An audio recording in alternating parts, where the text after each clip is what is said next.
something to make you look around and say, hey, you know what? I live in a pretty great country. President Trump is calm, on point, on his game. And unlike the last guy, he is competent and coherent. Come on, man. We're not bending the knee anymore. We're here to take a stand for God and country. This is the Steve Gruber Show. And here we go, diving into the last week of the year. All right. Here it is, last few days of the year. Live from the heartland in the shadow of Detroit, kicking off another brand new day here on the Steve Gruber Show. Fighting for you from the foxhole of freedom, which always makes me ask, who do you want in your foxhole? Lots of work to do here, so let's get to it. Here are three big things for this hour. Number one, silver is on an astronomical rise right now. Some are predicting it could soar past $100 an ounce, setting all-time records for the precious metal. Some speculate copper could soon follow. Number two, the economy looking strong headed into the new year of 2026. The GDP blew away all expectations. And with inflation trending downward, it could be a great year, but only time will tell. And number three, I will be taking a look back at 2025 over the next couple of days as we wind out the last few hours of the year. But I want to start with something that was said in 2024 by Minnesota Governor Tim Walz, because looking back and now seeing the spreading evidence of fraud throughout the Somali community, I think this is a great place to start. All right, this is really important. Remember when Governor Tim Walz bragged about making it easier to get daycare in Minnesota than any place else? He did it during the VP debate of 2024. Well, he was right. It was real easy. In fact, way too easy. Listen. We in Minnesota passed a paid family and medical leave. You have a child, and I had to go back to work 5 days after my kids were born. This allows you to stay home a certain amount of time. What we know is that gets the child off to a better start. The family works better. We stay in their employers. We get more consistency in that. So Kamala Harris has made it a priority. We implemented it in Minnesota, and we see growth. That's how you become a pro-business state. And so a paid family medical leave program, and I will tell you, go to the families or go to the businesses and ask them. As far as childcare on this, you have to take it at both the supply and the demand side. You can't expect the most important people in our lives to take either our children or our parents to get paid the least amount of money. And we have to make it easier for folks to be able to get into that business and then to make sure that folks are able to pay for that. We were able to do it in Minnesota, and I'm still telling you this. We were listed as the best state. We're still in crisis on this. A federal program of paid family and medical leave and help with this will enhance our workforce, enhance our families, and make it easier to have the children that you want. Mm-hmm. Oh, they made it easy, all right. The idea of fraud in Minnesota, in daycares, autism centers, health care services, has been exposed. The number was $1 billion originally, but that's just the beginning. In fact, it's so bad the FBI is surging resources to Minnesota right now. We'll get to that.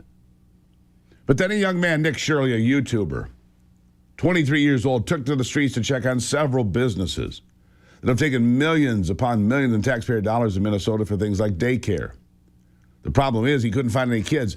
He has 107 million views of that video in the last 48 hours. I just checked, 107 million views. What he found, angry Somalians.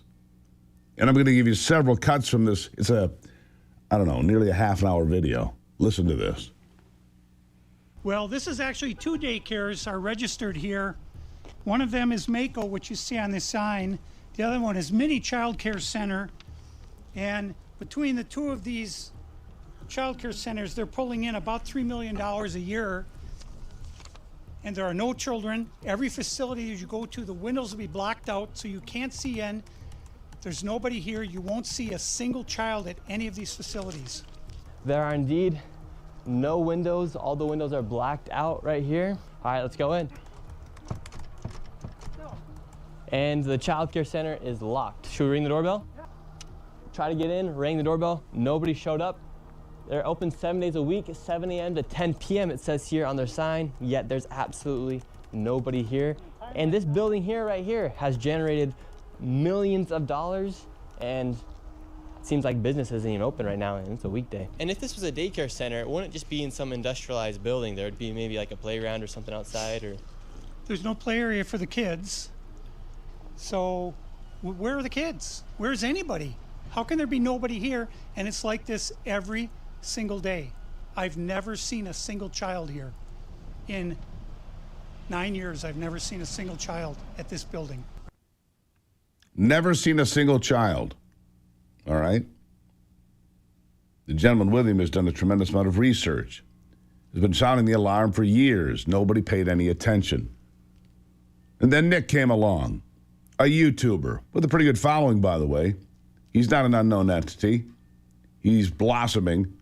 Brandon Tatum, you know him, of course.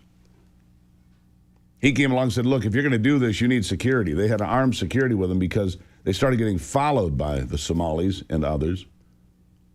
After that daycare, they moved exactly one block, and found this.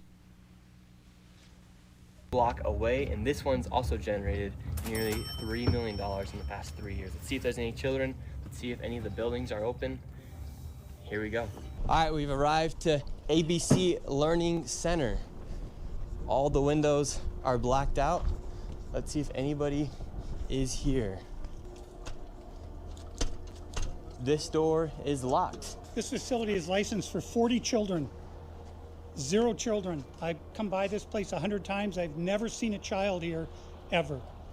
The only thing I've ever seen is someone standing outside smoking. What's crazy about this is that last daycare center is that green building right there. And the other daycare center right now is right here. These buildings should be operating as they're receiving literally millions of dollars. I knocked on the door, and to my surprise, somebody actually answered the door. Hello? Can we speak? I would like to check a child in the daycare. Can I speak to a manager? Where can I get paperwork to file for my son? I wanted to put my son Joey in daycare. And after a few questions, the lady went silent. Looks like little Joey Shirley ain't going to daycare here. Yeah, Joey ain't going to daycare there, one after another after another. They go, they knock on doors, they try to figure it out. And then they just get angry. Listen to this. Now, This is my they're all tax getting money. mad because he's shown the I paperwork don't of know this that. business being registered as a business. 74 children, I've no lived my whole children. life We here. saw one child when the lady opened up the door. So But now where did they're this all money getting mad. go? What was this money spent on? 1.26 million. What was that money spent ask on? the owner. There aren't any kids. Ask the owner and the kids. Well, then why are you talking for the not my owner proof. if you're That's telling me not to my talk proof. to the owner? I'm sorry. I'm not understand what you're talking about. Do you have a child here? No. Does anybody? No. Where are the 74 kids? Did you lose them? Did you lose these kids? Do I need to call someone? Do I need to issue an Amber Alert for missing children? Are these children missing? It's not my business that children are missing. 74 infants and toddlers, preschool. Yeah. All the kids. 100 here, 74 there, 65 over here. Nobody, no kids, nothing. But millions and millions of dollars flowing in to the Minnesota daycare centers run by Somalis. Governor Tim Walz knew about it. There's no way you have a governor that knows about billions of dollars in fraud going to one community. Nobody knows anything about it. And $9 billion went to Somalia from the United States last year, $9 billion. Their total GDP is $12 billion. Let that sink in. We've got more after the break on the Steve Gruber Show.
So I tip my hat to Nick Shirley for having the guts, and it takes guts. These are hostile people. They don't want to be exposed. They don't want the gravy train to come to a screeching halt. They're angry. They're agitated. Thank you to the folks that provided security. Look, this guy put his nose where the major networks didn't go. He put his nose where the New York Times, the Washington Post, and all the papers of record didn't go. He stepped up at 23 with a smartphone and one of those new little fangled microphones that we all have, and went to work. This is why independent journalism is so important in America today, because without somebody like Nick Shirley, you wouldn't have an idea of how bad it really is. Oh, and the best learning center? One that can't spell learning at all. And leftists that are literally nuts. Watch this. Here's a lady screaming that Nick Shirley is part of ICE. Here it is. So this is Quality Learning Center. I meant to say Quality Learning Center. Don't open They up. said they spelt learning wrong. Don't open up. How do you have ICE here, ma'am? I'm literally a YouTuber. Don't open up. Ma'am, what do you think about the fraud that's taking place here in Minnesota? Don't open up. We have ice. And what do you think about this place being licensed for 99 children Don't open up. and getting $4 million over Don't the open up. It's ice. $4 million in the last 2 years? Go away. What do you think about that? Are you in Go favor? away. Are you in favor of that? Go away. You know where You're the- not welcome here. Are you- Shame on you. Are you in favor of $1.9 Shame million on you. going It's ice. illegally, Don't open up. fraudulently to this business that has Quality Learning Center but can't even spell learning right on the door? Don't open up. Ma'am, we are not ICE. I don't care who you are. You don't belong here. I belong here just like you belong here. Don't open up. It's ice. You do realize that there's supposed to be 99 children in here at this building, but there's no one here. This is a child daycare Minnesota center. says 99 children. Paid $1.9 million this year in CCAP funding. Do you know where the children are? Were they kidnapped? They run away? Where are the children? Yeah. Where are the children? And where are the billions of dollars sent to take care of children that don't exist? Where are they? Same thing was found at autism centers, knocking on the doors. They would just crack the door. No. Joey can't come here. Little Joey Shirley can't come here. Yeah. And this was all happening under Tim Walz's nose, the governor of the state of Minnesota, who at the top of this program you saw bragged about how easy it was to get child care in Minnesota. Oh, it's easy, all right. Easy to fleece the taxpayers of Minnesota for billions and billions of dollars. It's not just corrupt, it's criminal. Criminal, Governor.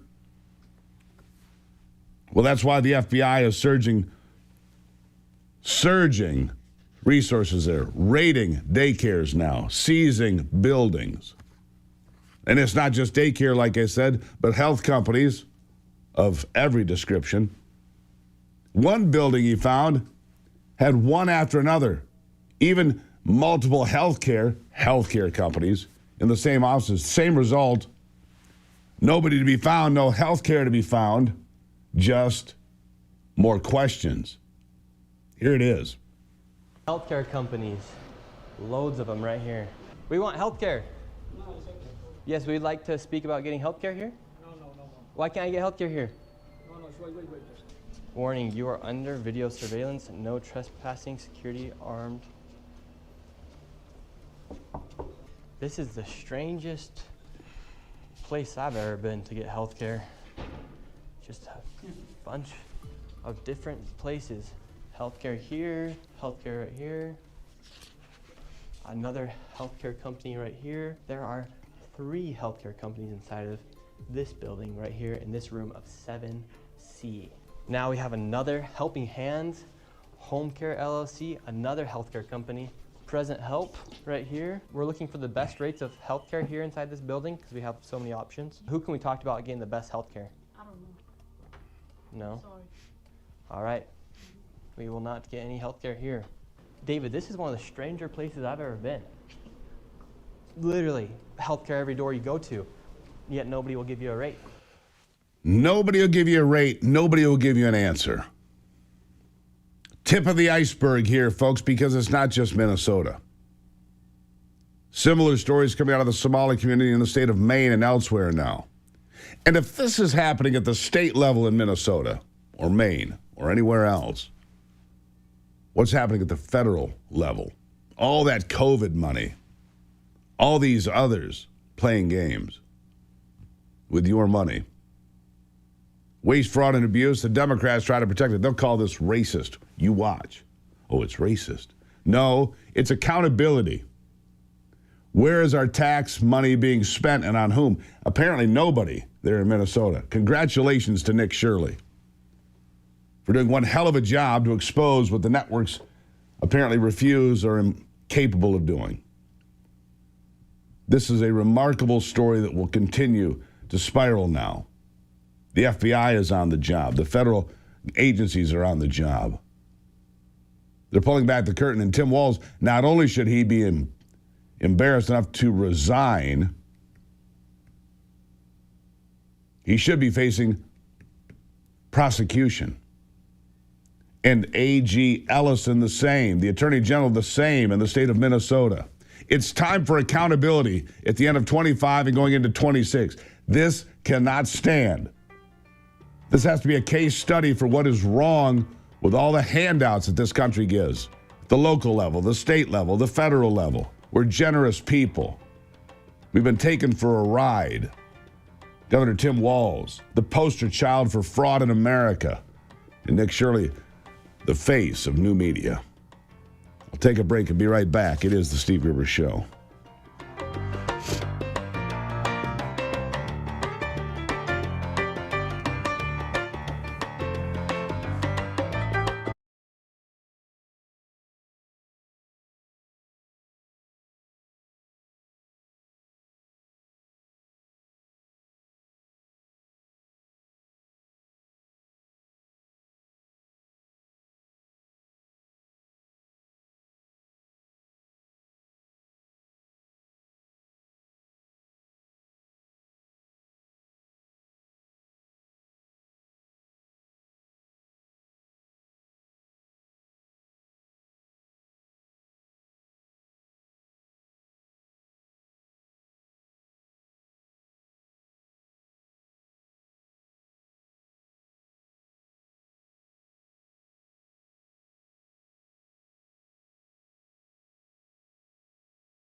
Yeah.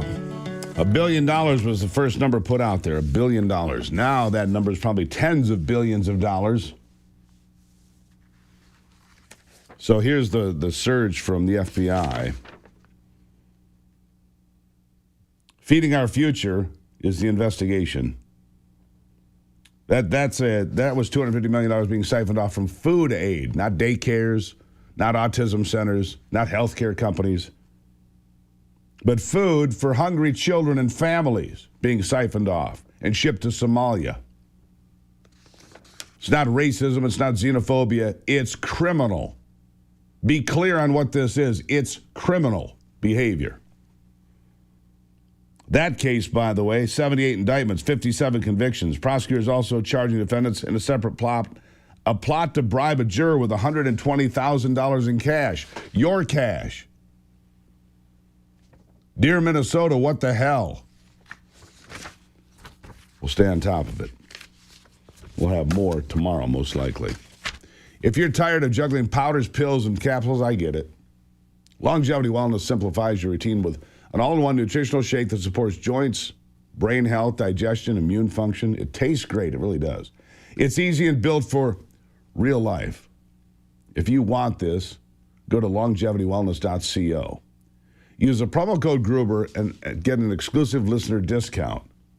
longevitywellness.co. This has already been distributed nationally by Cisco. This is the first time it's been brought to the masses for you. We've been using it in this household since, well, months ago now. My son uses it after football practice. We use it after workouts. If we're looking for something just to keep us going during the day, Longevity Wellness. If you're on a weight loss program, Longevity Wellness, make sure you don't lose muscle and bone. It's really important. Real nutrition. If you're older, another reason. Looking for one of those nutritional shakes, this is the all-in-one. Scientifically formulated. And good stuff. We checked the ingredients. Ivy did, of course. LongevityWellness.co. Promo code Gruber. Get on the path to good health. I'll take a break and be right back. It is the Steve Gruber Show.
Now, watching the price of silver is just remarkable over the last few months. Yeah, silver in 6 months is up over 120%. It touched $80 an ounce over the weekend. $80 an ounce. up from $30 an ounce. Let's see, where was it at Thanksgiving? At Thanksgiving, it was 55. Now it's 80. It's unbelievable. John Tamny is joining me. I'm just watching that as one symptom. John Tamny is the author of Deficit Delusion, While Everything Left, Right, and Supply Side Tells You About the National Debt is Wrong. He's an editor at Real Clear Markets, president of the Parkview Institute, and a senior fellow at the Market Institute. John, thank you for being here. Hey, thanks for having me. A lot of indicators to look at. And look, I'm just a guy out here trying to survive, trying to make sure I got a few shekels left by the time I get to retirement. The market's doing well. I mean, I think it's going to hit 50,000 sometime in the not too distant future. Inflation's down to 2.7%. The GDP at 4.3% was a mind blower for a lot of people, John. What should I be looking at? I've got target confusion. Yeah, because usually these government measures of economic growth are false. You know, if you like GDP, then you love the Jimmy Carter years. GDP soared under Jimmy Carter. It usually does when government spending is up and imports are down, because imports in the estimation of GDP are somehow a bad thing. Inflation is a measure, as we do it in the United States, is a measure of prices, but prices can change for all sorts of reasons. But real inflation is a shrinkage of the dollar. And what we're seeing in silver and what we're seeing in gold as they both hit records is a major shrinkage of the dollar. That is inflation. What eventually happens or does not happen with prices is merely the effect. And so I think the way to look at the stock market, yes, it's up. Where would it be if the Trump administration were making plain its desire for a strong, stable dollar, a la Ronald Reagan, a la Bill Clinton? I think we would have smashed past 50,000 long ago. And so I hope, I've said this on your show before, I hope this is something that someone responsible inside the Trump administration is talking about and is ready to make a statement about, because presidents never succeed in the way they should or could if they're devaluing the dollar. So you see these as red flags. So do I, by the way. When silver hits 80, of course, there's a global demand for silver, and experts that I've talked to on this program, I use the term experts, but people that know on this program have said for years to me, silver is way undervalued. Silver should not be at $30 an ounce or $35. It should be at $75, which happens to be where we are today because of the global demand for silver. And silver greatly outpacing gold. It's not even close right now. Gold's up 73% for the year. Silver's up 173% for the year. What should I make of that? You could argue just the same, that silver has just been catching up with gold. Gold's been rallying for quite some time. Let's never forget that gold doesn't move. What moves are the currencies in which gold is measured. We didn't happen upon gold globally as a measure for currencies just because. Gold was the market's choice around the world over thousands of years as the definer of money, precisely because it's constant. And with money, you want the measures, the dollar, the pound, the yen, the yuan, you want it to be constant as a measure. And so the fact that gold in dollars is rising so much isn't a signal that, suddenly people have discovered gold has investment qualities, that it has, that demand outpaces supply. It's that the dollar is shrinking in value, and that is so dangerous. All right, so if you could tell the Trump administration, if you could tell the president himself, what would your advice be today, John, as you look at all these different things, whether it's inflation or GDP, which you don't seem to put much stock into based on what you just said there? Your biggest red flags are these commodities going through the roof, from what I'm gathering. Yeah, what I once said to Steve Bannon, it was vis-a-vis his father, Marty. I said, do you think Marty Bannon broadly wants a dollar that's weakening? Let's never forget, Americans earn dollars. And so this idea that the economy grows and that we're better off when the very dollars that Americans earn are shrinking in value is backwards. Let's add that Donald Trump has made the so-called working man his base. Do you think the so-called Donald Trump Cracker Barrel eating, Walmart going to working man has daily access to the various ways in which you can hedge the dollar's decline? In fact, the Donald Trump base suffers and suffers mightily every time the dollar weakens because they don't have a way around this. And I'll add, look at where you are, Detroit. Why did American cars suffer so mightily in the 1980s, in the 1970s specifically? Americans do better than anyone making big cars. That's what Americans want. That's in many ways what the world wants. But when we shrunk the dollar in the 1970s, when we severed the dollar's link to gold, so it's no surprise that oil prices, gasoline prices, wheat, meat, all the commodities we rely on soared.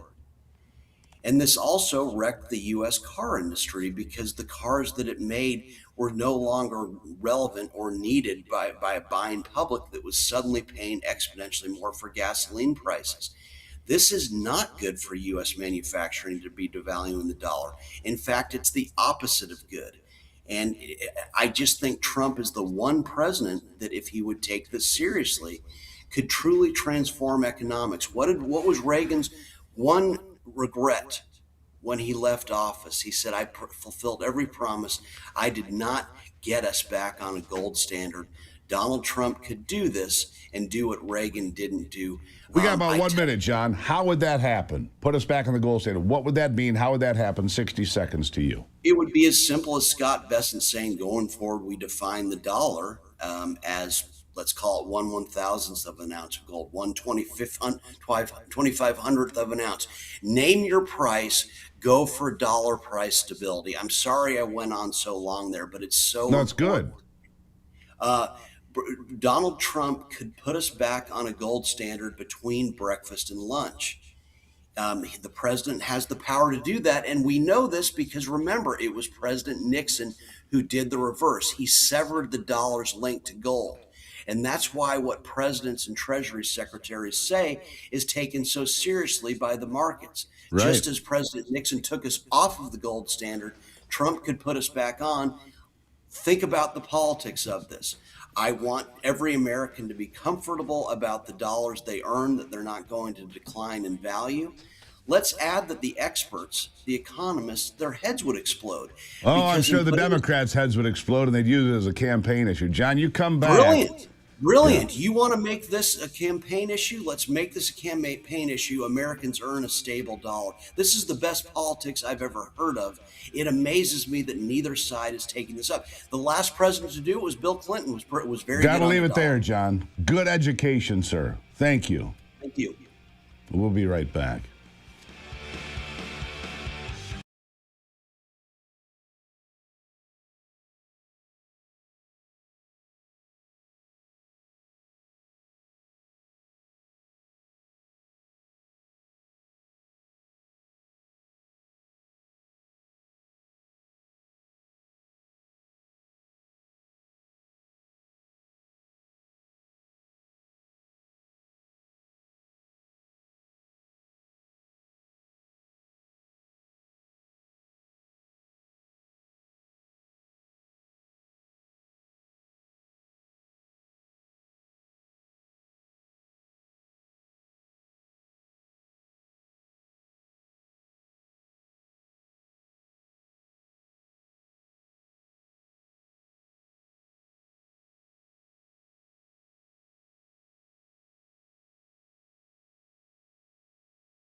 All right, welcome back to it.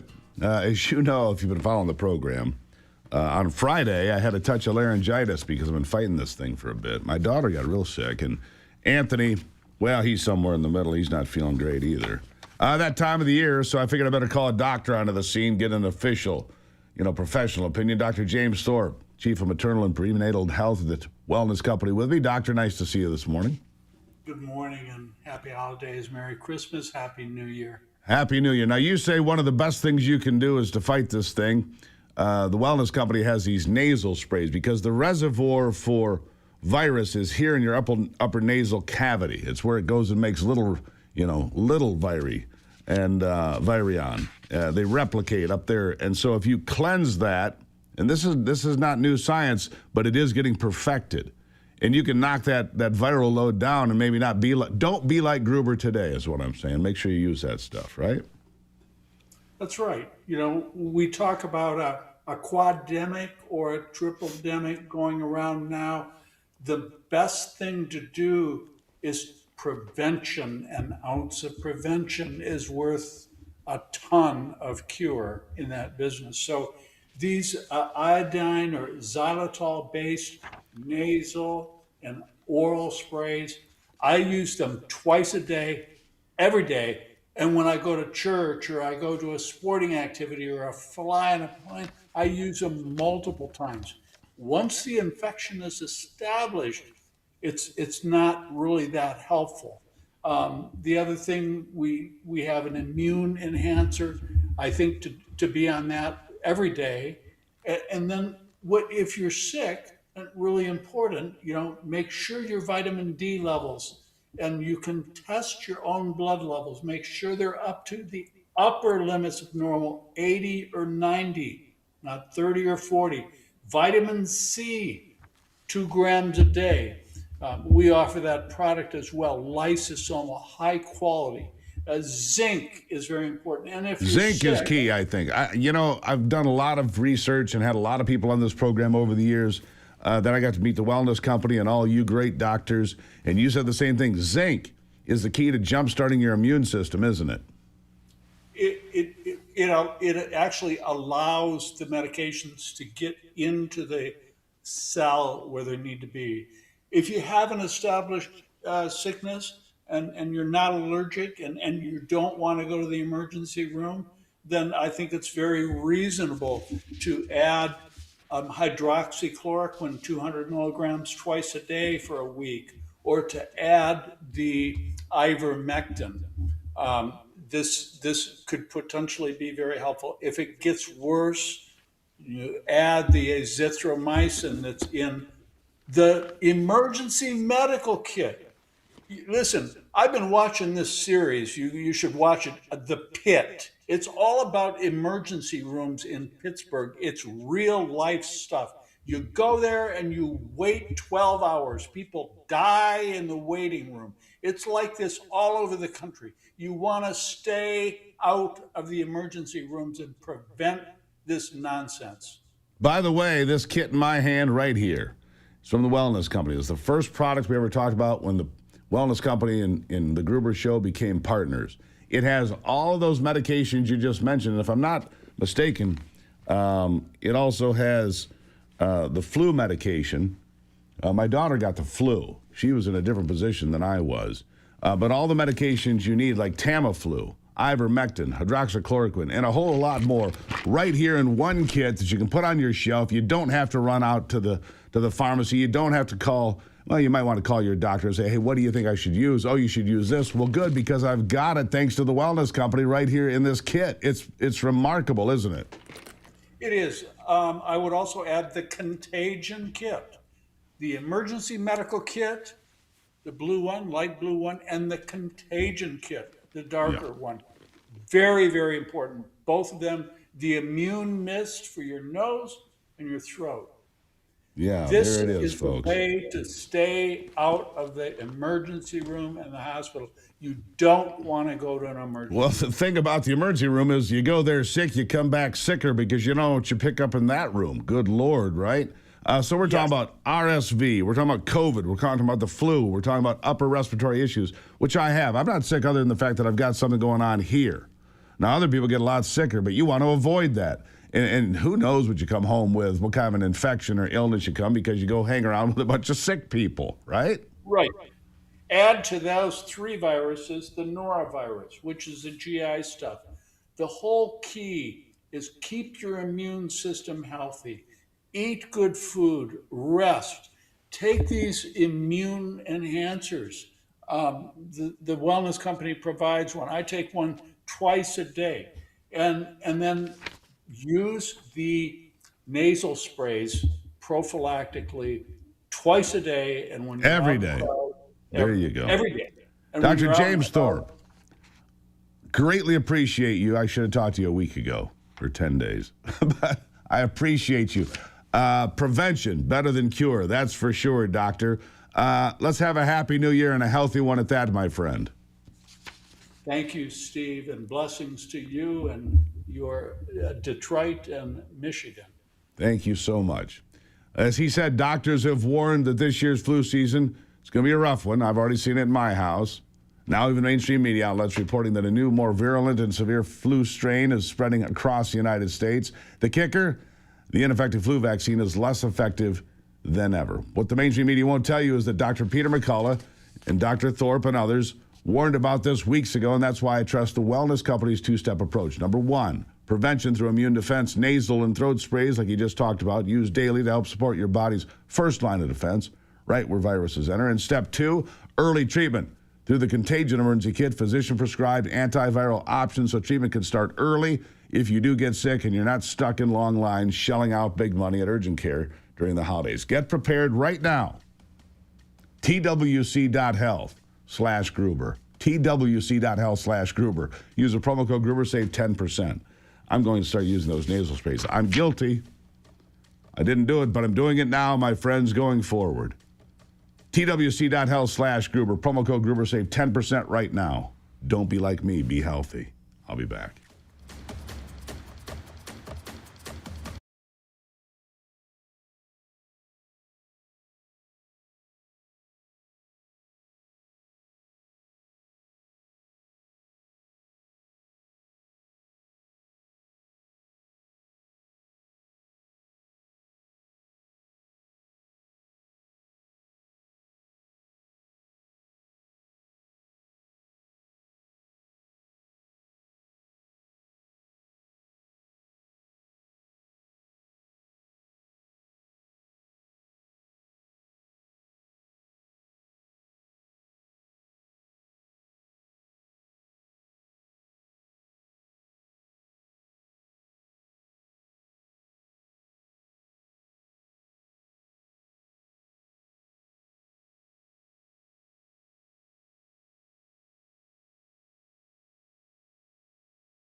All right, so I don't know what you got for Christmas and so forth. Hope you had a good Christmas. I got a number of books, right? A number of books.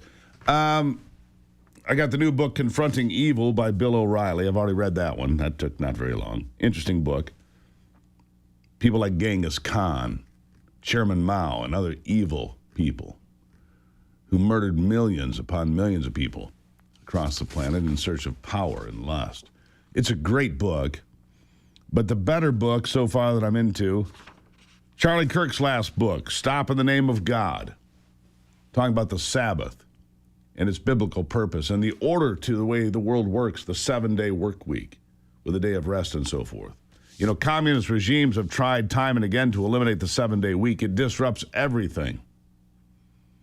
Failed in China, failed in Russia, failed in Nazi Germany because it's not biblical in purpose or point. So Stop in the Name of God. I'm about 100 pages into this book by Charlie Kirk, written obviously before he died. And remarkable. And then I watched this incredible 4-part miniseries. I've just been an educational, juggernaut over the last few days. Death by Lightning. A remarkable series, just 4 episodes.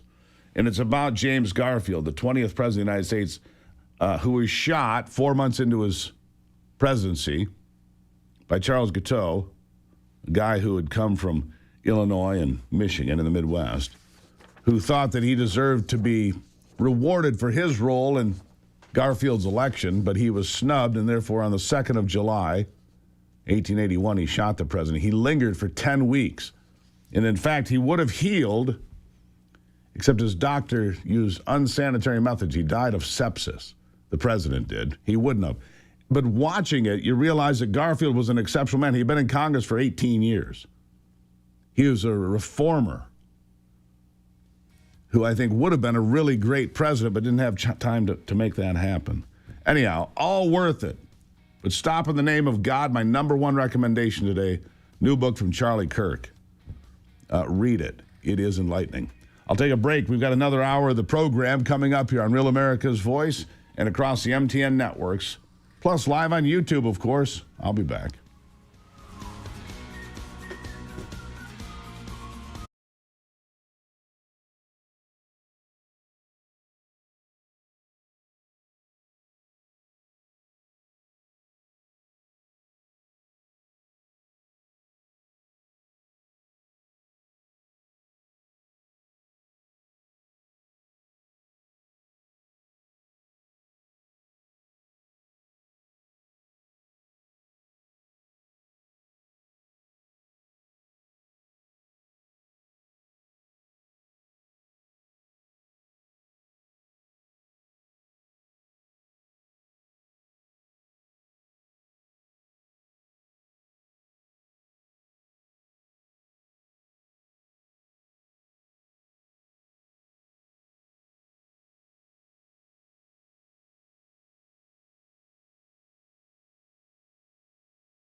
always something to make you look around and say, hey, you know what? I live in a pretty great country.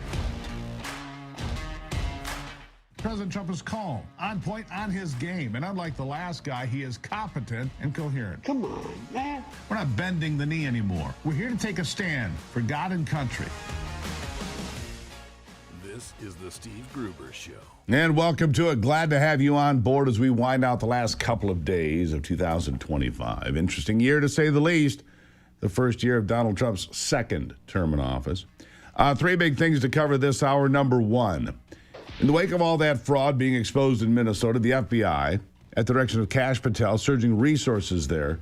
Nick Shirley, the YouTuber, may have the most to do with it. He did a remarkable job, as we covered last hour. Number two, in Indiana, the governor, Mike Braun, says he knows how to cut the waste, fraud, and abuse being seen in Minnesota. Seems maybe he can give lessons to the hapless Minnesota Democrats, including Tim Walz. And number three, how about a bit of a look forward to some things we'll be seeing in the coming year? 2026, we're on the cusp of it. I like to tell you the good things, like the economy looking good in many areas, but as we just heard in the last hour from John Tamney, the devaluation of the dollar should be of great concern. Also want to talk about not so great things, new laws, local and state tax increases, and other problems. Here's one that I think is remarkable. In the great blue state of Oregon, in 2026, anything that floats, Anthony, listen to this. This is interesting. Anthony likes to float in the river a couple times a year, right? You like doing that. True. Something you get together as a bunch of young folks. We used to do it too. You get tubes and things and coolers and anything that floats. Well, anything that floats in Oregon this year is a boat. Anything. Tubes, the little floaty things, maybe even the little noodle things that you float around on. If it gets wet, you get taxed. If it gets wet and you're in a river or a lake, you have to have a registration. You have to pay a tax for it in 2026 in Oregon. Listen to this.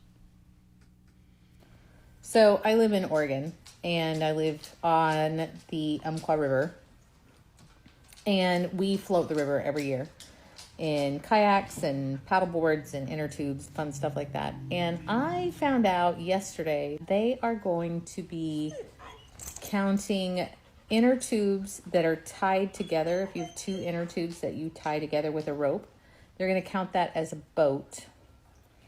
You have to have a permit to float the river with inner tubes or a kayak, because that's going to be considered a boat, because our government wants the money for people to float in the river in the state of Oregon.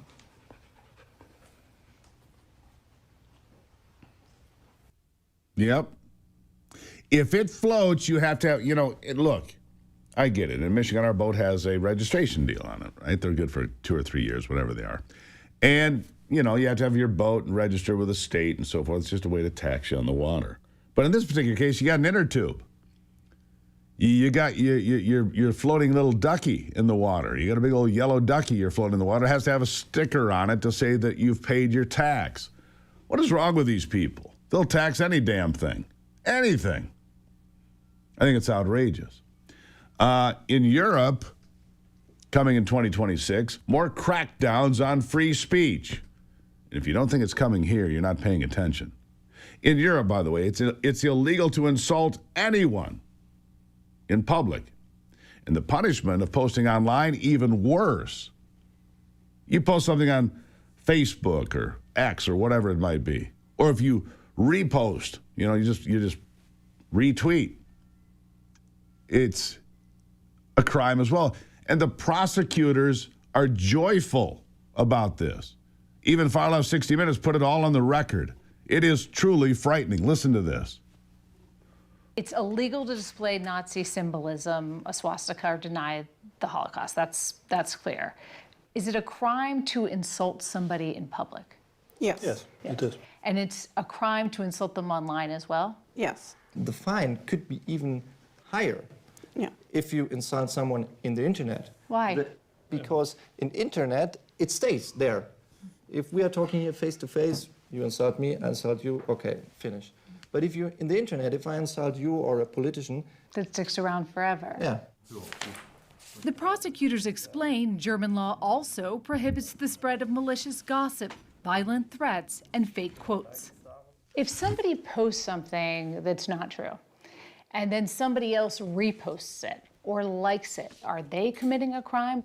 Yeah, in the case of reposting, it is a crime as well, because the reader can't distinguish whether you just invented this or just reposted it. That's the same for us. The punishment for breaking hate speech laws can include jail time for repeat offenders. But in most cases, a judge levies a stiff fine and sometimes keeps their devices. How do people react when you take their phones from them? They are shocked. It's a kind of punishment if you lose your smartphone. It's even worse than the fine you have to pay. Because your whole life is typically on your phone now. How disgusting. 60 Minutes. Laughing along with German prosecutors. Oh, you posted something on Facebook. Oh, it's funny. You took your $1,500 phone. Maybe put you in jail. Maybe fined you more. Free speech. The head of the EU, Ursula von der Leyen, says free speech is a virus and censorship is the cure. This is what's happening all across Europe. Free speech is dead in Europe. And if we're not careful, it will be dead here with these far leftists. Listen to Ursula von der Leyen. And finally, it takes resilience. As technology evolves, we need to build up societal immunity around information manipulation. Because research has shown that pre-bunking is much more successful than debunking. Pre-bunking is basically the opposite of debunking. In short, prevention is preferable to cure.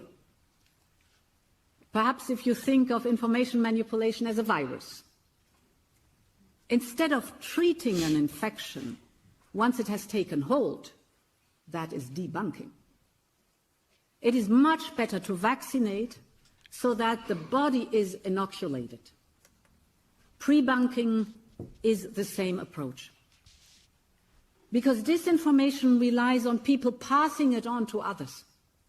It is essential that people know what malign information's influence is and what the techniques are that are behind it. These people are truly wicked. As the wicked. Wer weiß to make you silent, Gruber? Wer weiß to silence you? We shall decide what is true, what is false. You, to jail. How frightening, especially delivered by people like Ursula von der Leyen, who care not at all about freedom or liberty. They don't give a whoosh about it. Not one little bit. They care about power, control, and money. That's all they care about. Power, control, and money. That's it. Freedom be damned. Well, be careful, America, because they'll come for you too, these leftists. I'll take a break and be right back. Don't forget to watch us on YouTube and become a subscriber. All these programs available on YouTube every single day, the best live stream out there. I'll be right back.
All right, back at it now. And glad to have you here as we count out the days of 2025. Interesting year, to say the least, in so many different ways. And we'll continue to look at that before we get to the end of the year. Play you some things and share some things. Joining me now is Gary Benoit, editor-in-chief of the New American, a publication affiliate of the John Birch Society, and the author of Vanguard of the Americanist Cause, a close look at the John Birch Society. Wake up, America, he says. Somali flags raised over a Vermont school district. First of all, thank you for being here, Gary. Thank you, Steve. I appreciate the opportunity. The John Birch Society, long villainized in America. What is it? Well, it's an educational organization designed to wake the town, tell the people, and get them involved, because if we're going to save our freedom, we have to do it ourselves. We can't depend on somebody else. And so we're organized in chapters all across the country, and we awaken our fellow citizens. And ultimately, it's what people know or do not know that is going to determine what happens when they vote. Yeah, Jefferson said we needed a well-educated electorate. We certainly don't have that in 2025 or 2026 for that matter. Low information voters are everywhere. All right, so the information, the whole top of the program today was about Nick Shirley. He's a YouTuber who went from daycare to daycare in Minneapolis trying to find children, because millions and millions of dollars have been given to daycare centers, autism centers, healthcare facilities, none of which had any patients or kids or anything, but they've raked in literally billions of dollars, exposing it for what it is. And then you see a Somali flag being raised over a school in Vermont. You see other Somali fraud occurring in the state of Maine and elsewhere. What's going on? Well, step by step, the American constituency is being changed. And, as you noted, Steve, we don't have nearly as many informed voters as we should. But another way of weakening the electorate is not only to have low information voters, but to bring in a flood of immigrants, both legal and illegal. And of course, the other problems too, as you referred to, but and those problems certainly include terrorism, but they also concern changing the American electorate and trying to have a constituency that does not have any affiliation to these United States of America. Well, how critical is this exposure of massive fraud in Minnesota and now in Maine and in other places around this country where these immigrant communities have gotten together, figured out how to game the system right off the top? Right. According to reports I have, $9 billion flowed to Somalia over the last year. Well, the entire GDP of Somalia, the entire country is $12 billion of GDP. $9 billion almost doubles that country's GDP from American taxpayer coffers. Right. If this is stopped, how critical is it? Well, it's very critical, but I think even more critical is the question of national security. The question of how many terrorists are being infiltrated into this country. And of course, as I referred to earlier, changing the American constituency. Once upon a time, Steve, people used to come here to become part of the American dream. They came here with an understanding that they would assimilate, they would pull themselves up by the bootstraps, they would work hard, and they would contribute to that American dream. But today we don't have a policy of assimilation. We have a policy of reverse assimilation. Yeah. So what is the solution here? Do you think that these events in Minneapolis now being exposed, is this a seminal moment? Is this a moment that America can say, wait a second, we're getting, frankly, screwed? How else would you look at it? We're getting screwed financially. You've got these voting blocks now that vote for people who, well, we've heard Ilhan Omar pledge her allegiance to Somalia, not to the United States. I've heard it in stump speeches. You see the newly reelected mayor of Minneapolis giving his acceptance speech in Somali. Right? Fry, the mayor there, giving his... Something wrong with that picture. There's something very... And it's not it's not racist. It's not xenophobic. It's observation of this is a problem. Where am I wrong? You're absolutely correct, Steve. And it's hard for me to add to what you're saying. And of course, you asked the question, will this be a seminal moment? And I would say it depends. A lot of Americans are being red-pilled, and that's a good thing. There's much more awareness today, I believe, among many people than there was years ago. I think a lot of people woke up over the whole COVID so-called crisis and realized that the real crisis was the violation of our freedoms, not the virus itself. But whether or not these are seminal moments, what's happening in Minnesota now or what happened with the COVID crisis, depends, I believe, Steve, on what we can do to get people involved, because ultimately that is the solution. If the American people rise up and say enough is enough and do everything they can to inform their fellow citizens and also to insist that those we elect to office honor their oath to the Constitution, if those things happen, then these things will be seminal moments. Yeah. They should be seminal moments. We need to change things. Gary, really appreciate you being here. It's a pivotal moment here in a variety of ways, but this is key here. Gary, thank you for being here. Well, thank you so much, Steve, and thank you for what you're doing. I listened to a bit of your program before you brought me on, and really appreciate your own work to wake the town. Well, you should listen every day. We do our best here, Gary. Thank you very much. Thanks, Steve. God bless. All right. Look, you're going into 2026. Have you ever wondered why your metabolism turned off? The truth is it's different for everyone. My Pure Health uses breakthrough science and technology to uncover your unique why and then fix it naturally. No shots, no GLP-1s, no endless exercise, but real food, a customized protocol, and weekly coaching.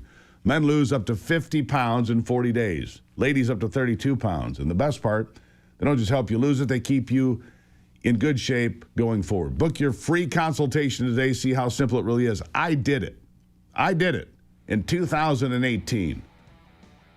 Look, it's working. Visit GruberHealth.com today. Take the first step toward a healthier, slimmer you. GruberHealth.com. Real results, real food, real simple. And Gruber listeners get a bonus. So go to GruberHealth.com. You'll see some really cool pictures of me that you just can't beat. And you'll be on the track to a better you. 2026. Start it off right by feeling better. I'll be right back.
I predicted in an essay years ago that the American flag would become a divisive symbol accused of racism and hatred and white supremacy.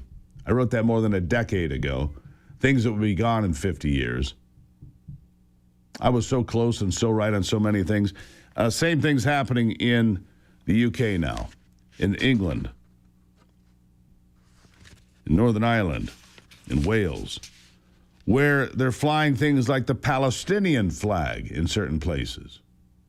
It has British citizens outraged, as they should be. Only one flag should fly in America at the top of the flagpole. That's the United States flag, period, paragraph. The flags of other nations or would-be nations should never be on the flagpole.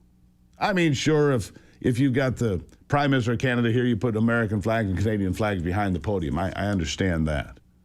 But when it comes to flying the flag, we have one flag in America. The Union Jack should be the only flag in the UK. The French flag in France, the German flag in Germany, and so on and so forth.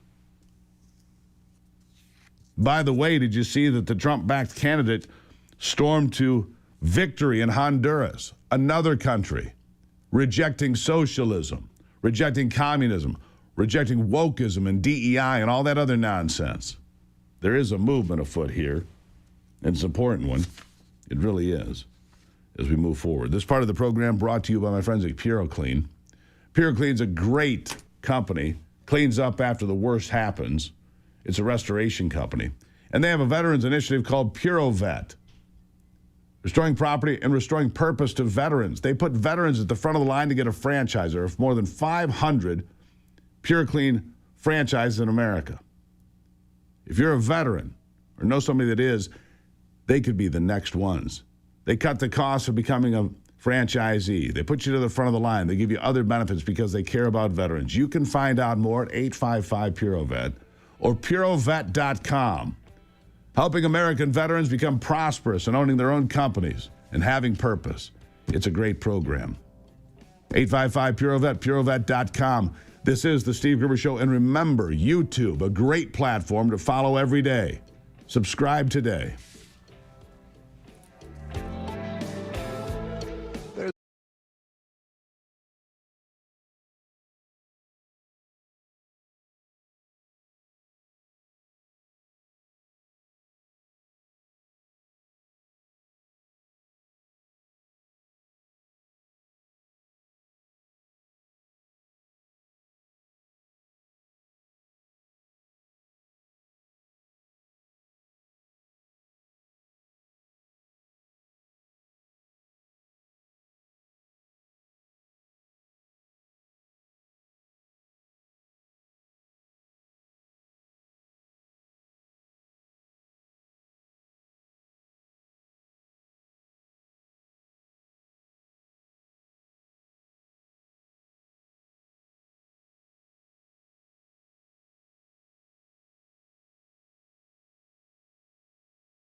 All right, so since I think it was August the 11th, when Donald Trump put the National Guard in Washington, D.C., of course, since that, a tragic attack on National Guard members from the state of West Virginia. One died, one remains hospitalized, fighting for his life and fighting for a normal life. But look, crime has gone down. We're at a 40-year low for homicide rates in D.C. Carjackings are down 75%. Sexual assault down 35%. It's hard to argue that the implementation of National Guard troops on the streets has worked. Hard to argue from where I sit. Joining me now is Hans von Spakovsky, national legal expert. Hans, welcome back to the program. Thanks for having me. I mean, you're in D.C. more than I am. You're there all the time. I'm there, once a month. But I can tell you, from the time that those National Guardsmen went on the streets in August, it's a different place. And I see these National Guardsmen walking in groups of 3 and 4, oftentimes talking with people on the streets, laughing, conversing. They're not a threat. They're not of danger. They're not some sort of ominous, jackbooted thugs, are they? No, they're not. The only people they're a threat to are the criminals in town, and frankly, the left-wing political allies of the city council who don't like having their shortcomings pointed out. And the whole reason the Guard's been so effective is because the city council and the mayor for years have been so ineffective in policing the city and making it safer for the community. And you can see the difference. Like I said, those numbers are so dramatic that it's just hard to argue with that. Yeah, it is hard to argue with. And like I said, we're at a 40-year low for the homicide rate. 40 years. It takes you back to the 1990s or the 1980s, I guess. And it is remarkable that this is happening, and yet those on the other side would say, we don't want this. People in Chicago, we don't want this. Who doesn't want this? The lady on a fixed income sitting in a ramshackle apartment with drug dealers on the corner controlling her entire block, where the stores have gone away and you can't get food and so forth. They think this is a good thing? It's insanity defined to me. Your thoughts? Oh, no, I agree. Look, no, the only people who don't want this are the Democratic political leaderships of both of those cities. And people need to keep in mind, Democrats have controlled both Chicago and D.C. now for decades. And under that control, both cities have decayed to be some of the worst places to live in the city. And the crime rates have just been horrible. And yet they are against anything that would actually help that situation, because like I said, politically, it makes them look bad. You talk to the average person on the street, and they're going to say, boy, we're thankful for this. Yeah. A total of 30 homicides, by the way, since August 11th, according to my latest figures here. Dramatically low. Weeks and weeks with 30 homicides total. And that might actually be better than a 40-year low now. Other cities need this. Yet every time that we get closer to this happening, some judge steps in and says you can't do that. I remember reading about the National Guard being federalized in Little Rock, Arkansas in 1957, nationalized in the 1960s to integrate schools. Well, 57 was integrating schools in Little Rock. Why is what Donald Trump's doing any different than what Eisenhower did, or Johnson did, or Nixon did, or anybody else did? What's the difference? Well, there isn't a difference. The difference is not in what the president's doing. The difference, unfortunately, is in the quality, or I should say lack of quality, of federal judges.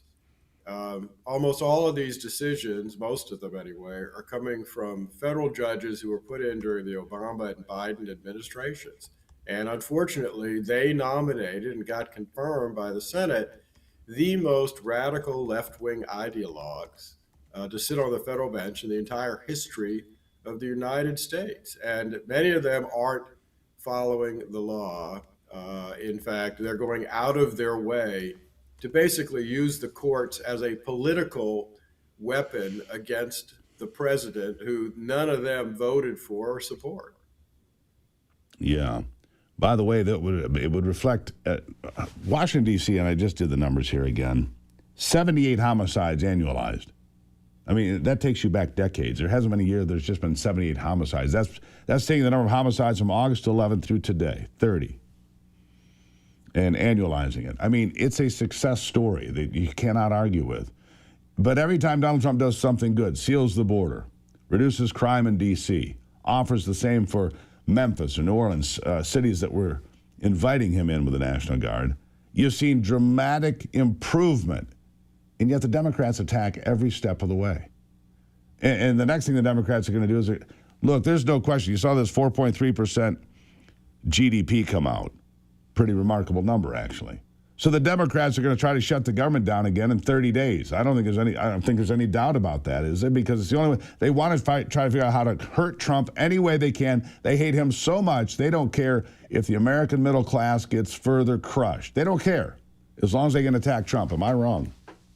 No, you're right. In fact, what they show is they're more interested in politics than what is best for America. If they believed in what was best for America, they actually would be applauding the president, even if reluctantly, for shutting down and securing the border. Instead, they attack him for actually enforcing our immigration laws. That means they put politics ahead of the safety of the public and, frankly, our national security.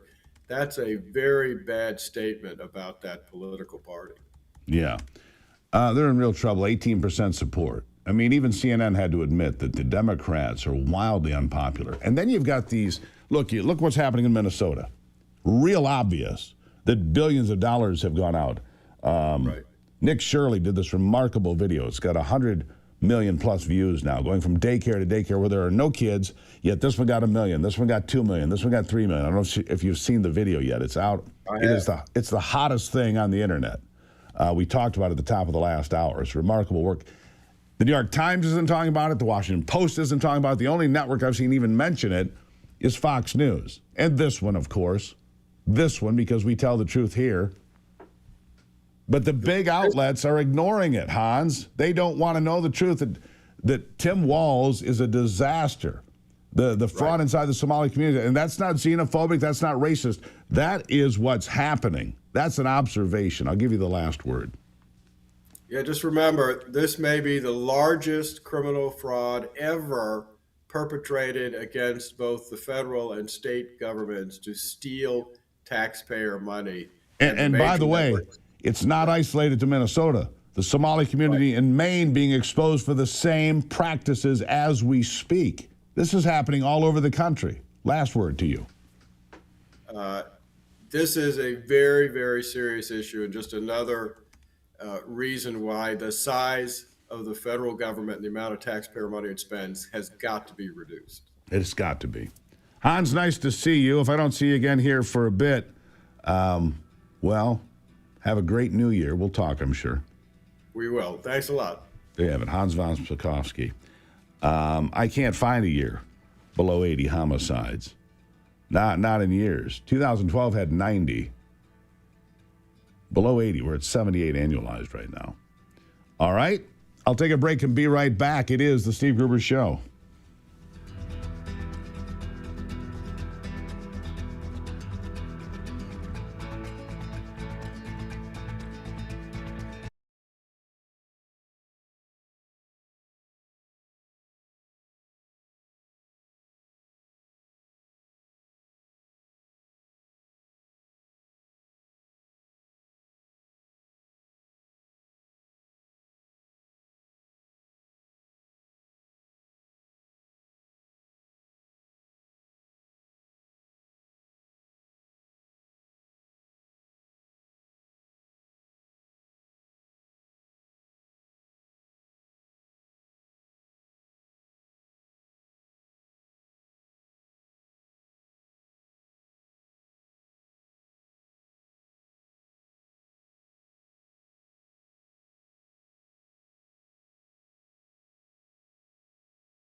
All right, back to it now. I'm just scrubbing the historical records so you have this, but at least 1963. This would represent the lowest homicide rate since at least 1963, just for the records. All right, shifting gears. Michael Pack is the director and producer of The Last 600 Meters. Mr. Pack, the president of Manifold Productions and Palladium Pictures. He joins me now because Christmas strikes of Nigeria on those killing Christians. They'll be held to pay, said Donald Trump, as he hits ISIS fighters killing Christians in Nigeria. And I say, it's about time. The United Nations can't do its job, so the United States has to do its. Michael, welcome to the program. Thank you. Good to be on with you.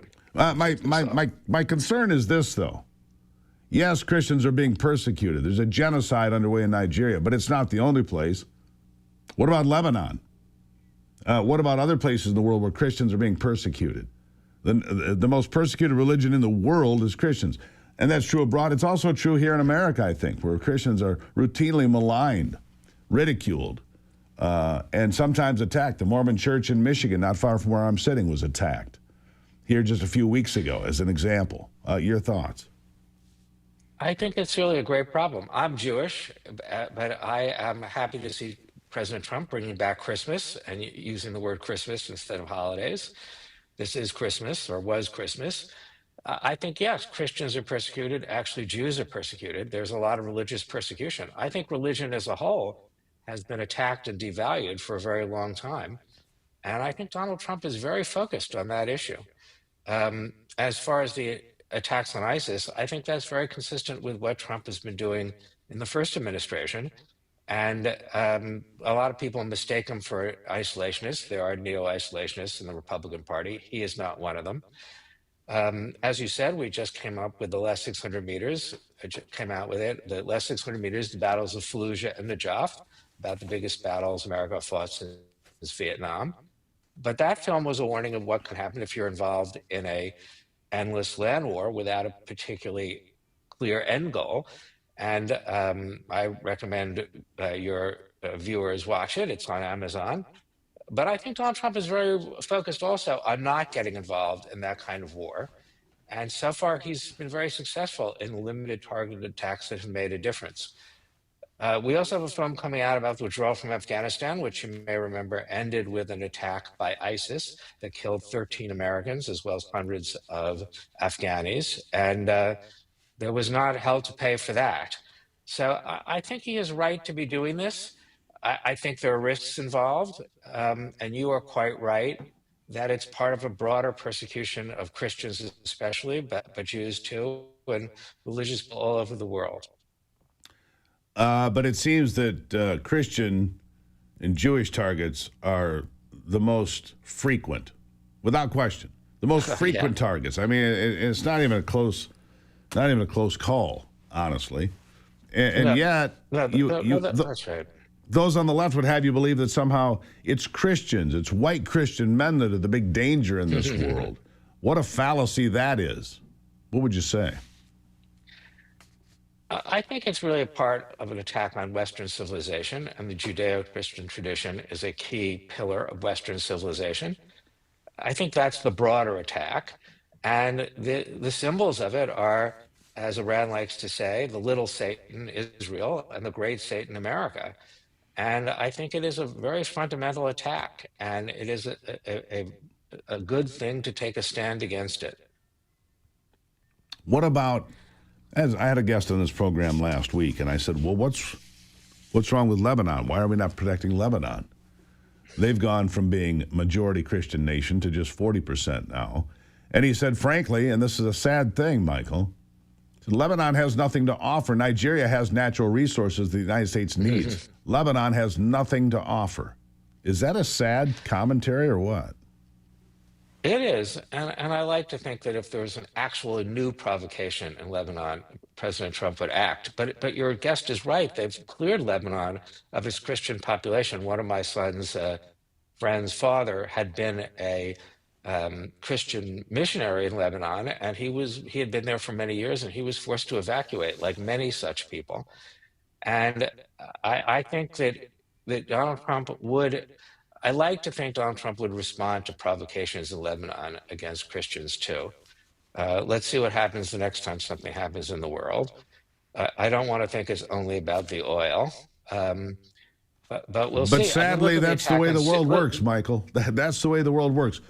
Yeah, you know, and let's be clear. A lot of these politicians, Donald Trump included, I'm not saying he'll ignore Lebanon if something happens, but they're transactional. All right, so we'll protect this country because they have something that we need. I mean, that's been true throughout all of human history. If you didn't have anything of value, nobody cares. All right, so the last 600 meters, the film coming out now. You've also done films on Clarence Thomas, Created Equal. Clarence Thomas in his own words. You do some remarkably big topics that are really important. Where can people find out more about you, your company, and the films you're producing? They can go to either of our websites, palladiumpictures.com for the more recent films and manifoldproductions.com for the older films. We've done over 15. My own X account is michaelpack_, but there's really more information on the websites. And both the two films you mentioned, Last 600 Meters and Created Equal, Thomas in his own words, are on Amazon and other streaming services as well.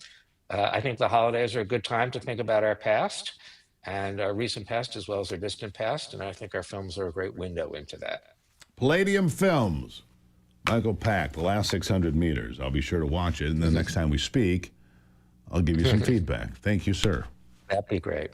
Thank you. Good talking to you. Good talking to you. These are important topics. Look, I'm a big documentary fan, as I told you. Death by Lightning is not exactly a documentary that I just watched over the weekend about President James Garfield and his brief stint as the 20th president. But what a remarkable piece of work that was. So The Last 600 Meters, go check that out. I'll take a break and be back. We'll catch you up on sports with Brock Palmbush after this.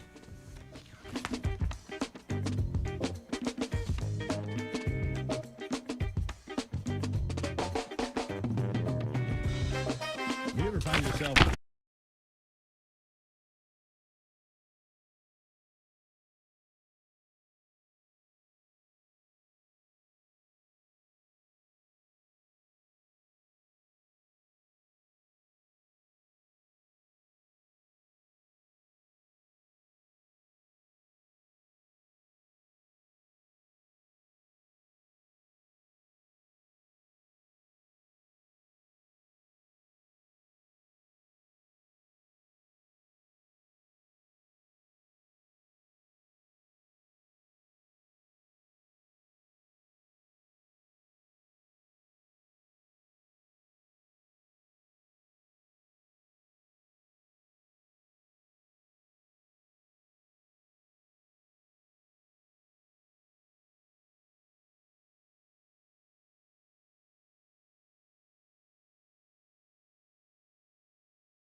All right, let's check it out in sports now with Brock Palmbush. With a look at sports, I'm Brock Palmbush. Another wild Sunday in the NFL. 10 games were played. AFC winners included Miami, Jacksonville, and Cleveland. NFC winners included New Orleans, Philadelphia, and Seattle. San Francisco beat Chicago in the Sunday night game 42-38. And with Philadelphia's 13-12 win over Buffalo, the New England Patriots clinched the AFC East title. There were 6 games in the NBA yesterday. Winners included Toronto, Washington, Oklahoma City, and the Los Angeles Lakers. In the NHL, there were 5 games on the slate. Winners were Tampa Bay, Columbus, Detroit, Pittsburgh, and Seattle. In men's college basketball, 7th-ranked Gonzaga and 15th-ranked Texas Tech both won easily. And in women's college basketball, number 1 Connecticut, number 2 Texas, and number 3 South Carolina. They all won easily as well. That's a look at sports. Back to you, Steve. All right, thank you, Brock. Now, this holiday season, give the gift of feeling your very best with Victory Nutrition International, makers of science-backed supplements designed to power your life. Right now, you can get 20% off and free shipping on every subscription order forever. That's right, lock in the savings for good, from digestion to hydration to vitality, cognition, and weight management. VNI has wellness wrapped neatly for you and your loved ones. We have been using these products for a few months now. Ivy went and checked it all out. She says this is the one. They only make 6 products. Right? Only 6. It's not like 20,000 things. 6. Check out all the top-rated products today. VNI.life/Gruber. VNI.life/Gruber. Start activating your best life this holiday season and into the new year. Right? You want to be ready for the new year. And the way to do that is Victory Nutrition International. Science-backed supplements. Nutrition that gets in. All right, coming up in the next hour, we will continue the conversation, and we will look more at what's happening in Minnesota. The fraud there, my friends, we've just scratched the surface, but the fraud is not limited to Minnesota. It spreads to places like Maine and Michigan and elsewhere. Your taxpayer dollars being siphoned off and sent out of the country, illegally, I might add. People need to go to prison for this for a very long time. We'll continue that conversation as we move forward on the Steve Gruber Show. Remember to follow us on YouTube. It's a great live stream feed. You're going to love it. Become a subscriber today, and we'll be right back here on the Steve Gruber Show.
something to make you look around and say, hey, you know what? I live in a pretty great country.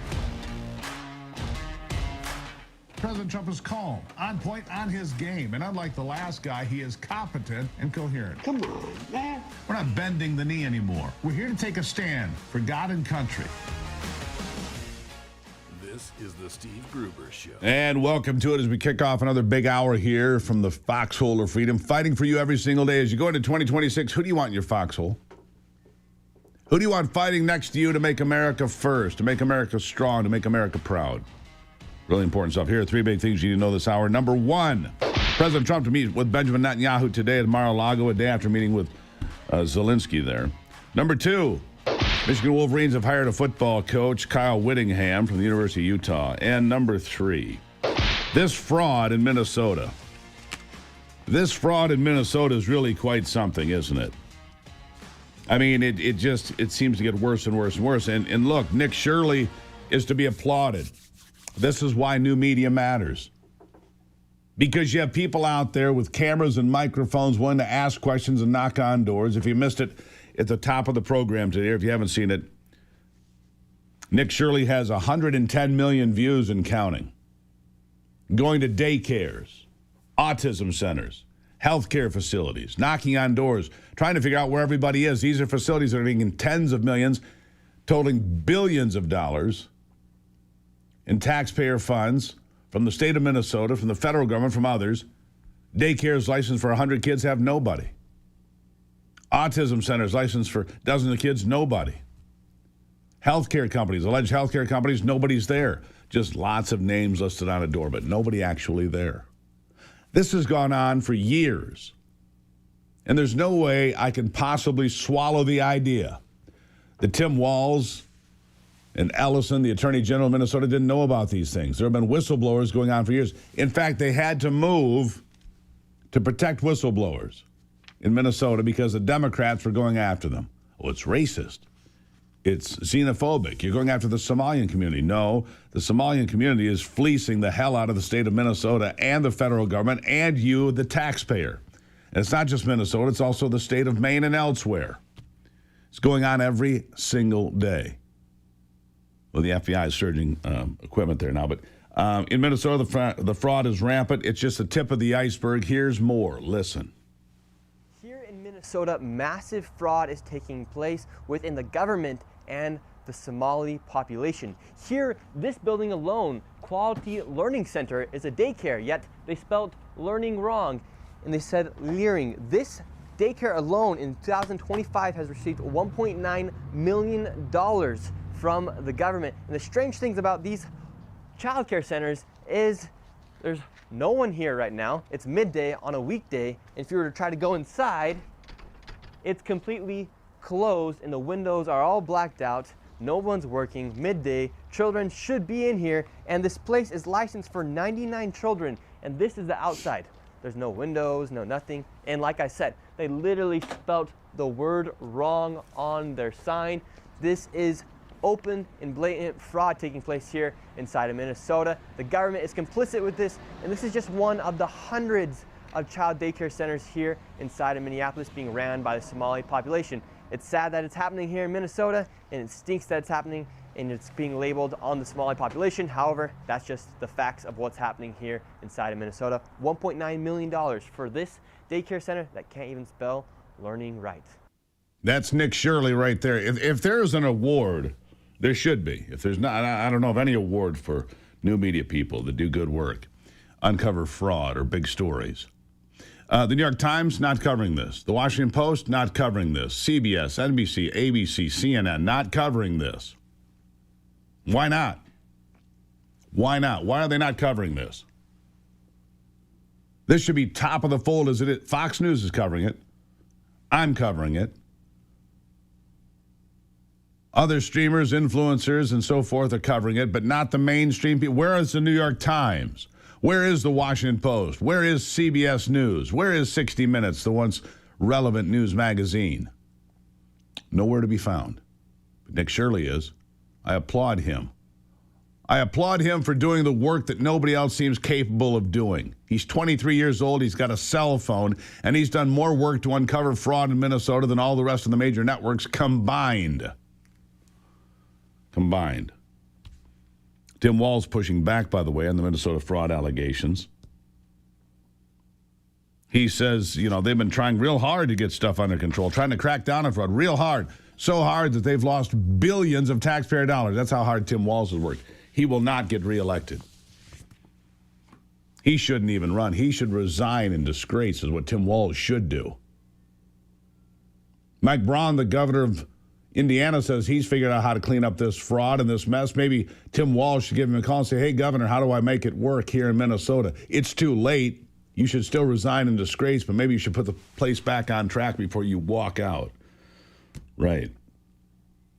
Meanwhile, how about a review of business in California for 2025? How about that? We'll just take a little year in review in California. How are they doing out there? Well, take a look.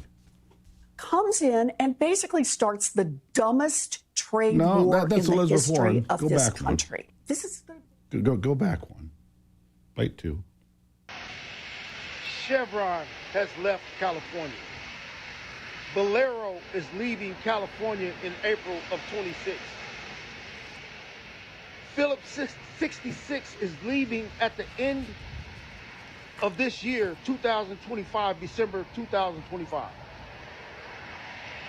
All because of California.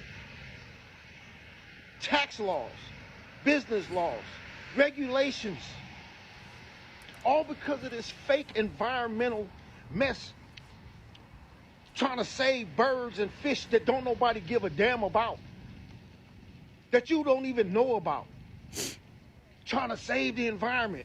But then they're going to import gas from places that don't care about the environment at all. You know how hypocritical that is? And now we have to pay for it. Well, y'all got to pay for it. I got an EV right now. But people are going to have to pay for that.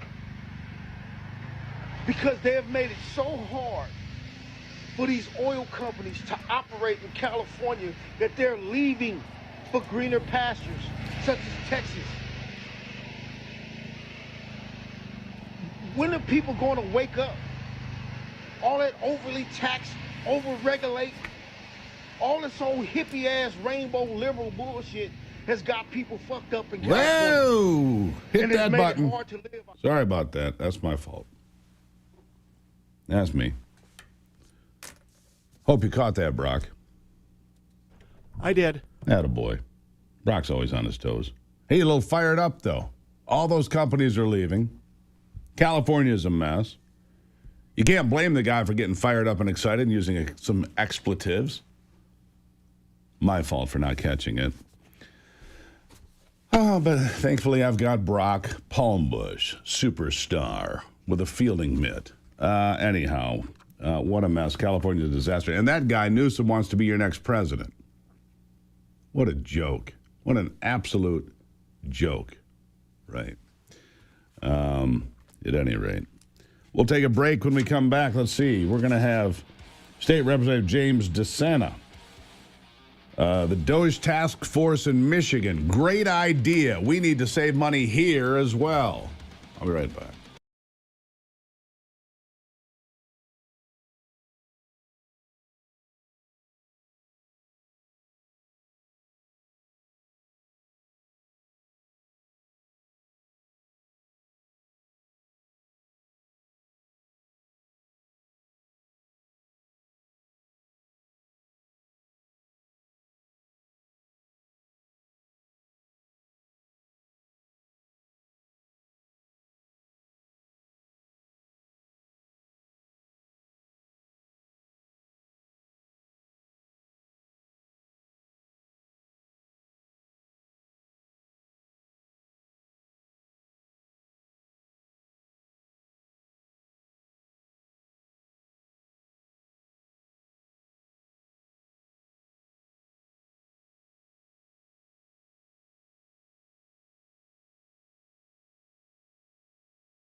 Power was knocked out here at the main studios 2 or 3 times yesterday. Wind gusts near 50 miles an hour. So we went from 45 degrees and pouring rain all day yesterday, which has caused some minor flooding in different areas. Lost power. Now the temperatures dropped 20 degrees or more. 50-mile-an-hour winds to go with it. I mean, it's just, it's December in Michigan. Rain, snow, ice, then warm, and then rain, snow, ice, and more. Be careful out there. The roads are icy in many places, especially on those overpasses. Please be careful. And some downed trees in different places because of the high wind and everything else. Join me now, State Representative James DeSanta. He represents the 29th District in Carlton, Michigan. James, welcome to the program. Good morning. Thanks for having me, Steve. Always good to have you, my friend. We're almost out of this year. Look, we're watching, and I've been exploring in detail, the fraud in Minnesota. Billions of dollars. Same thing happening in the state of Maine. Billions of dollars. And it's not racist. It's not xenophobic. It is the Somali community perfecting fraud on the state and the federal government. And with that in mind, you've announced a Michigan DOJ task force initiative to find waste, fraud, and abuse. Fraud being the operative word here. Tell me about it. Well, our first place we looked was Medicaid. And we found out there were 36 millionaires on Medicaid in Michigan. And only about 40% of Medicaid is authenticated. The other 60% is what they call self-attestation. So we take their word for it. They say who they are. We take their word for it. I don't know if you heard about the recent case of the woman who had faked 100 interviews. She had gotten 4-star performance reviews as a state employee and then was fired. This goes back a few months, but she was fired for faking 100 interviews. And as soon as you qualify for Medicaid, you qualify for SNAP also. Wait a second. When you say faking 100 interviews, what do you mean by that? They never happened. Interviewing who? Who was being interviewed? What's the story? They're interviewing potential aid recipients. They do an interview to determine their eligibility, and she just basically faked the interviews. It's out there in the atmosphere. And so the interviews never happened, but the benefits started flowing? Correct. That should be criminal. You should be in jail for that. 100%. And this was brought to my attention by my staff because, as we are out there, we hear of cases, and I'm watching what's going on in Minnesota. I don't think we have anything on that scale happening here, but $1.8 billion in Medicaid fraud. I just don't know if people can really conceive of what $2 billion is, and that's only checking 40%. That's from the state's contractor, LexisNexis.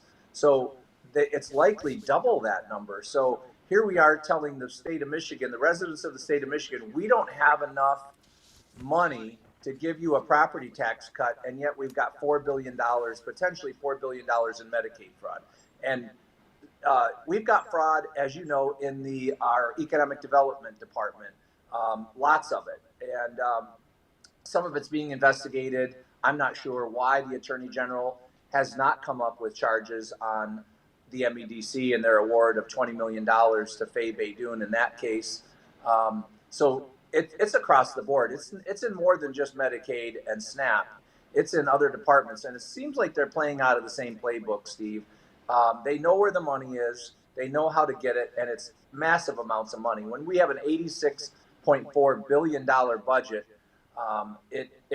it just leaves so much opportunity for corruption. And the DOJ task force, really our job is to go in, get the data, get the numbers, and I really think we need something similar to what they are starting in Ohio, which is a checkbook that records every single payment that comes out of the Michigan Treasury, every payment. Why would we not have that now? We don't have accountants in Michigan that can say, well, here's this amount and went here, and here's here's where it went and why. We don't have that. We don't. It's worse than what. How the hell do you run a state if you don't know who you're writing checks to or for what reason, and you don't keep track of it? Well, what are you talking about? we talk all the time. If somebody ran a business this way, they'd be out of business so quick. They'd be in jail. We don't. Yeah, we started with some numbers, and we started looking, and we're like, we need to look into this deeper because, for instance, you probably heard about the $655 million clawback. We tried to get into those numbers to try to find out where it was going. One of it was a Yemeni nonprofit that hadn't filed taxes in 5 years. And the Senate Democrats and our governor are giving them millions of dollars. And we're like, this is fishy. This is really fishy. And we can't get information. We can't find out what are they using the money for. So some of the money was for deserving purposes. But we have said, and we've talked about this, and I've talked about this, we have to stop doing business like this. We cannot just have this extra pile of money that we as government officials say we're going to give out to whoever wants it. You don't have to qualify for this. People don't understand this. They just give you the money. You are, let's say, Fisher Industries.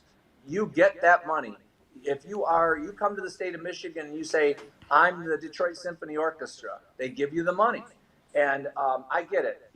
Fire departments, police equipment, municipal buildings, if we're giving out money to cities and townships, those purposes seem legit most times. All of the other purposes, to me, seem illegitimate.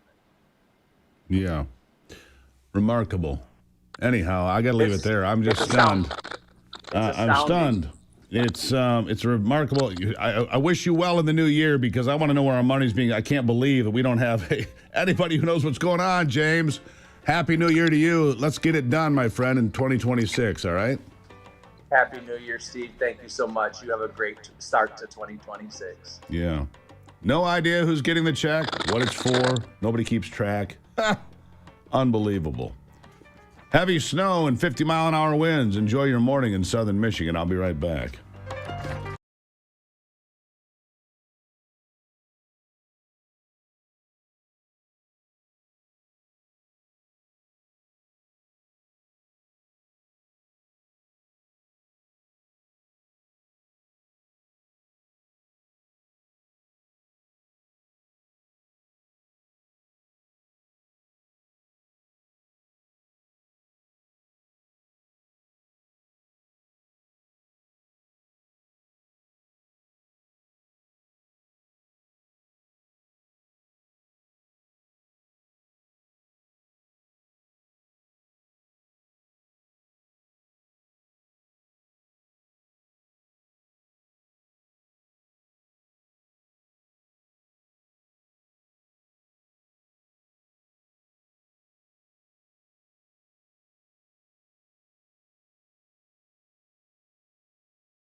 Well, as I said, we were without power a couple of times, 3 times yesterday. Best money I ever spent was getting that auto-fired generator put in place.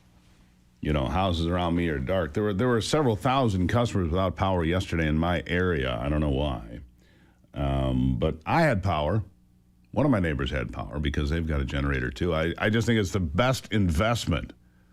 You never know. Brock says, by the way, this is mild what we're seeing here compared to what's happening in northern lower Michigan and all across UP blizzard conditions. Right, Brock? I think he fled the room. It happens. He's probably got trees down and cars, smacking into each other. Be careful out there. All that. Sorry, were you talking to me? I was talking to you. I'm sorry. What? I have feelings, Brock. What? What'd you say? I said blizzard conditions across the northern UP, northern lower and into the UP. You say it's terrible conditions. Yeah, 2 feet of snow in the UP, maybe more in some places, and yeah, just the blowing snow and everything. We're considered fortunate in southern Michigan because it's only about 1 to 3 inches. But it's starting to blow around right now. This is going to go until about, I want to say 7 o'clock tonight. I think that's when the advisory ends. So 3 inches, say, for Lansing, Jackson, whatever, that area, right? Probably more on the west side, lake effect snow. Yep. Yep. How much snow in the UP or elsewhere? 2 feet? I want to say 2 feet of snow. I've already seen some video this morning from Ironwood, and yeah. Well, Ironwood, according to Ron Rademacher, a week ago, they already had snow up to the windows of cars a week ago. Oh, I believe that. Yeah. So put 2 feet on, you won't even see your car. No. You know, people used to ask and laugh, why do they have doors on the second floor of these houses? Winter is your answer. Yep. Yeah. Anyhow. All right. Well, Mount Bohemia, I guess the skiing's going to be great. You know, places like Boyne Mountain, Boyne Highlands, all those places. Yep. Treetops up in Gaylord. Yeah, all of them should be great. Yeah, there you go. All right, we'll keep an eye on the weather. Be careful out there. Yes. We don't want careful. Brock talking Everyone out about you. He talks about me, but that's different. At any rate, we'll take a break and be back with Jason Hayes from the Energy, Environment, and America First Policy Institute. Don't go anywhere.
All right. Yeah, the weather outside is frightening, as they say. And, it's going to be quite a day for folks across this state. So be careful out there. Drive carefully. Take precautions. Leave early or don't leave home at all. I can tell you right now, I can see out the studio window. It's Snowing hard, to say the least. All right, joining me now, Jason Hayes serves as the Director of Energy and Environment at the America First Policy Institute. Jason, thank you for being here. Good morning, Steve. Thanks for having me on. Overreach by the government. Man, we're trying to fight back against that. I mean, it's so many different angles.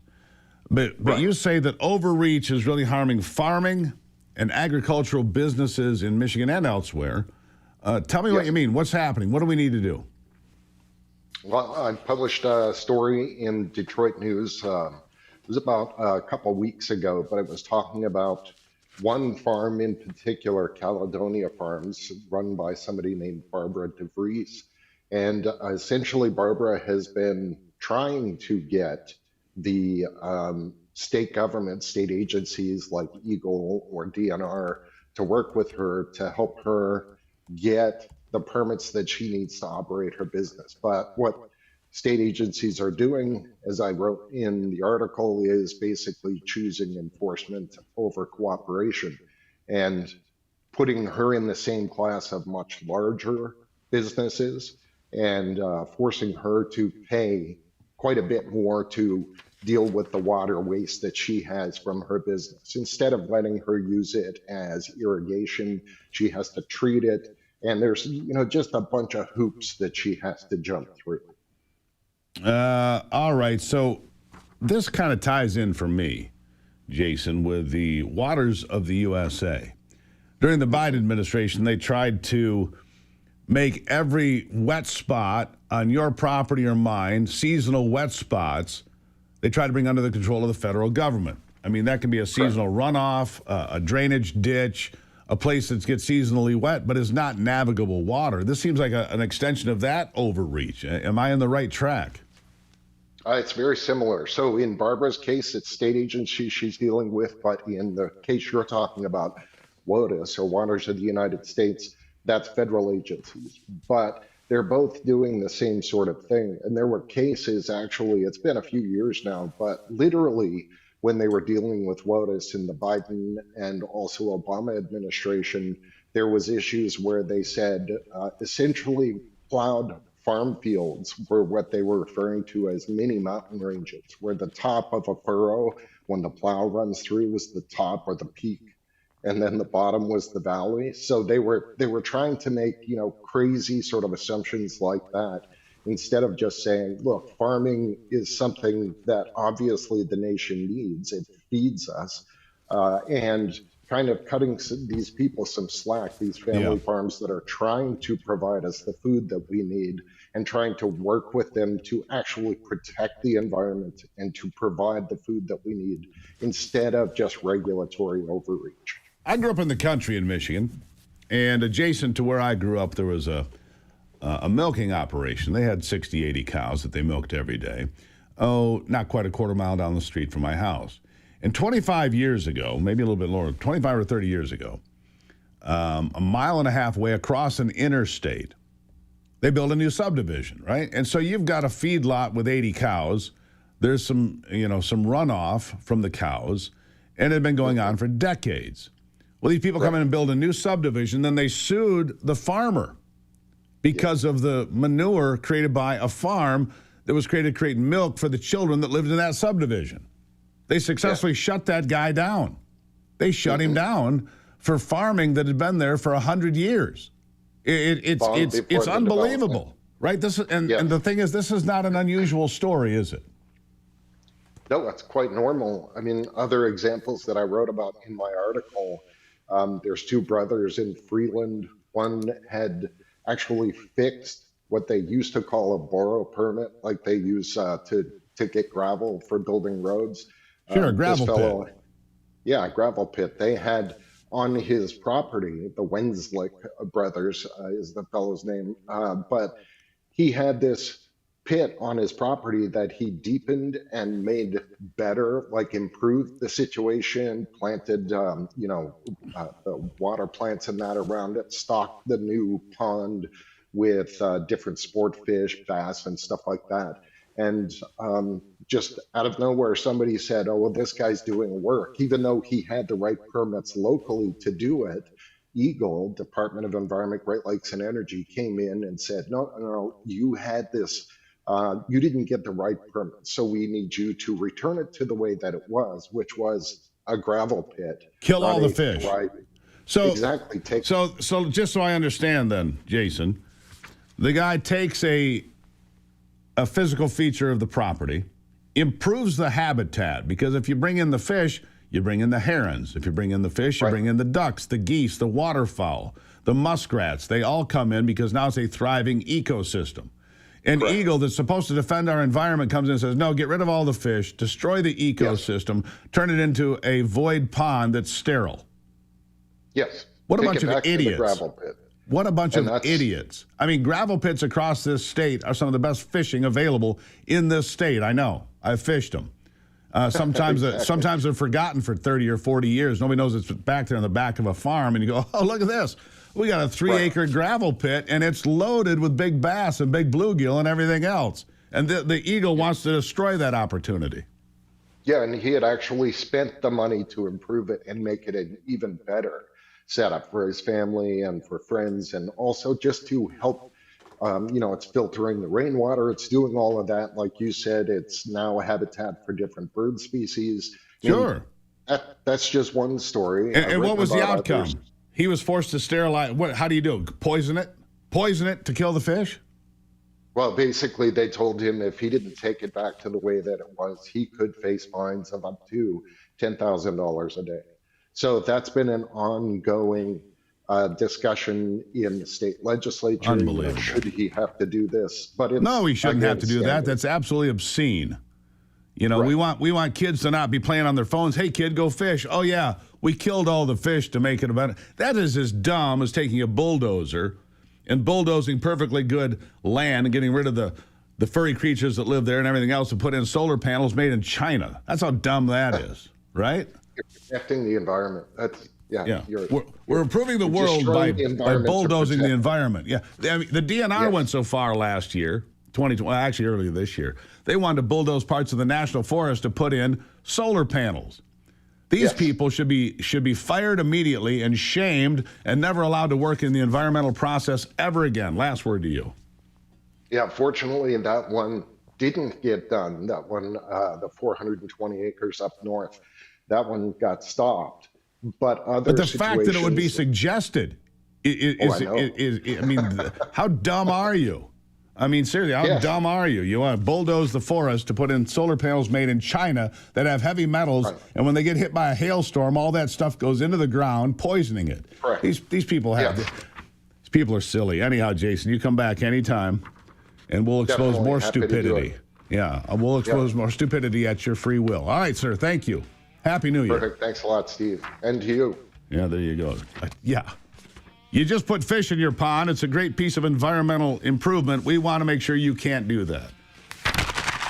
People are nuts.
All right, back at it now. Yeah. Big snow across the country. Big snow reaching from Chicago all across Michigan through Indiana. It's all moving east, so don't worry, guys. You'll get yours, and some of it's hitting in Buffalo already. It's on its way. Don't you worry. We'll have it there for you. How about this?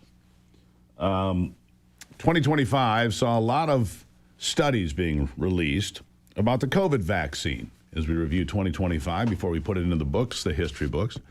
The COVID vaccines, big studies, not flattering, but enlightening. And in fact, I would say that it aligns with a lot of things that we have talked about here. COVID vaccines, the cure was worse than the condition. The cure was worse than the condition for many. Listen to this. And I want to go over two massive studies that kind of just throw the whole safe and effective narrative out of the water. So the two largest COVID vaccine safety studies ever conducted, the first one's by Fuxova and colleagues. This had 99 million people in it. They found 500% increased risks of myocarditis, 300% increased risks of spinal cord inflammation, which can be permanently disabling. It can cause paralysis, and about 200. It was transverse myelitis? Yes, transverse myelitis. Yeah. And so we have all these things. Yeah. And then we have the second largest vaccine safety study ever conducted, which was published a few weeks ago. That had 85 million people in it and had a control group. So it was about 40 million vaccinated, 40 million weren't. It was a meta-analysis. They found 300% increased risks of heart attack. They found 200% increased risks of arrhythmias. They found about 250% increased risks of stroke. And so now we have the largest population sizes ever studied that were vaccinated, and we find these massive risks. Yeah, massive risks. And one study after another showcases the fact that the conspiracy theorists were right again. The conspiracy theorists were right again, saying, look, this isn't safe. We haven't tested this. What is this? Concerning, isn't it? One of those that was most aggressive in pushing those vaccines, the fear-mongering, Elizabeth Warren, senator from Massachusetts, fear-mongering master, who, by the way, told us the economy was going to collapse if we pursued tariffs. She hates Trump's tariffs. She hates the fact that our deficit is down $600 billion this year. Hates the fact that inflation is 2.7%, the GDP is up 4.3%. She hates all of this. But I want to go back to April of 2025, April of this year, when Elizabeth Warren and her best fear-mongering work said tariffs would destroy the country and the economy. Here she is.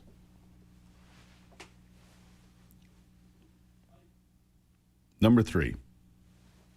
Comes in and basically starts the dumbest trade war in the history of this country. This is going to be about potentially millions of people losing their jobs. It's going to be about millions of people losing their savings, many of people losing their retirement security, and at the same time taking on even higher costs for everything they buy. So that's going to push us in potentially to foreclosures or people being pushed out of their apartments. You know, I remember this from 2008 and how long it took us to dig our way out. And to this day, there are families, there are communities that still haven't recovered. Recessions can be all those fancy charts and graphs, but at the end of the day, people feel them one person at a time, and they can be devastating. Oh, good Lord. Liz, here's the thing. They don't care. They don't care. What the truth is, that is. They just want to make sure you're fearful of the government of Donald Trump. They want you to think that Donald Trump is the problem, that Donald Trump is the concern, that Donald Trump and his policies are bad for you and bad for America. The concern that I do have is the fact that silver is at almost $80 an ounce. That is not a good thing. Gold is at $4,500 an ounce almost. That's a concern. Silver is down now to 73 and gold at 4,400. But silver over the last 3 days, it touched 80. Today it's down 114. Excuse me, gold's down 114. Silver's down 6. Gold's down 114 today, 2.5% down. But over the last 6 months, silver is up 120% in just 6 months' time. 200% in 5 years. Outperforming gold completely. 800% over 20 years. Gold's up 8 times in 20 years. If you put $1 million into gold in 2005, it'd be worth $8 million today. Think about that. $1 million would become $8 million. Easy to look at in retrospect, but that's the fact. What's 2026 going to be like? I don't know. Gas prices, I saw this and I talking to brother Shane and my sister-in-law on Christmas Eve. And she said, isn't it amazing that gas goes from $2.52 on the 23rd of December to $2.99 the next day? Remarkable, isn't it? Just in time for the Christmas travel, gas spiked to $2.99. Well, the state average now in Michigan is $2.80. The national average is $2.82. I think that Oklahoma is in the best position, $2.23. The average in Oklahoma, I keep finding Oklahoma being the cheapest state, $2.23. Fact of the matter is, I drive a Suburban, I drive a big truck, 27, 30-gallon tanks, whatever they are. They're big. And so if you're down $1 a gallon or $2 a gallon, you're saving 40, 50, 60 bucks a fill. That's real money. Real money that can be used elsewhere. So that's a real boost to the economy, but the dollar. Concerned about the value of the dollar. Some final thoughts on this day as we head toward the end of the year. In a moment, this is the Steve Gruber Show.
All right, well, it's whiteout conditions here now. High winds could mean power issues for folks. Blizzard conditions in northern Michigan all the way through the UP. So a tough day to travel. Please don't. If you don't need to, don't do that. But the good news is after it passes the ski resorts, treetops like Brock mentioned in Gaylord or Boyne Mountain or Boyne Highlands or all of those resorts, right? All the way across northern Michigan. Very good shape. In fact, there's no snow out west as of a few days ago. Places like Colorado and Wyoming and Montana had almost no snow. We got it all, and we're getting more. And by the way, we were already at 250% of average, and then we had a spell here of a couple weeks where we didn't get much. But in mid-December, we were at 250% of average for November, December for snowfall. We were just shy of 20 inches. This will put us over 20 inches if we get the 3 inches that Brock says we're going to get, when I'm guessing looking outside that we are, and maybe more. Pretty good snowfall so far. The good news is we had a drought here in southern Michigan for the last several months leading into winter, so we need the water. My ponds were way down. You had EHD, which happens in drought years, killing off big chunks of whitetail populations in certain areas. So the water is good. Not always the great thing to have it all come at once, but here it is. I mean, we got, I don't know what the final precipitation total was for yesterday, but man, it rained hard all day to the point that we lost power. I don't know why, but something related to the water and the wind. It was funny because DTE on its website said the power lines are down because of ice. It was 45 degrees. Now, I'm no genius, but you don't have ice on the lines at 45 degrees. Am I wrong about that, Anthony? You don't have ice on the lines at 45 degrees. That's true. Yeah, so DTE was wrong and just putting out BS. Anyhow, windy and cold. You're going to have a lot of fun driving out of here today, Anthony, I'll tell you that. Fight the good fight. Keep the faith. God bless America. I'm Steve Gruber. This is the Steve Gruber Show. And remember, only you, my friend, can save America.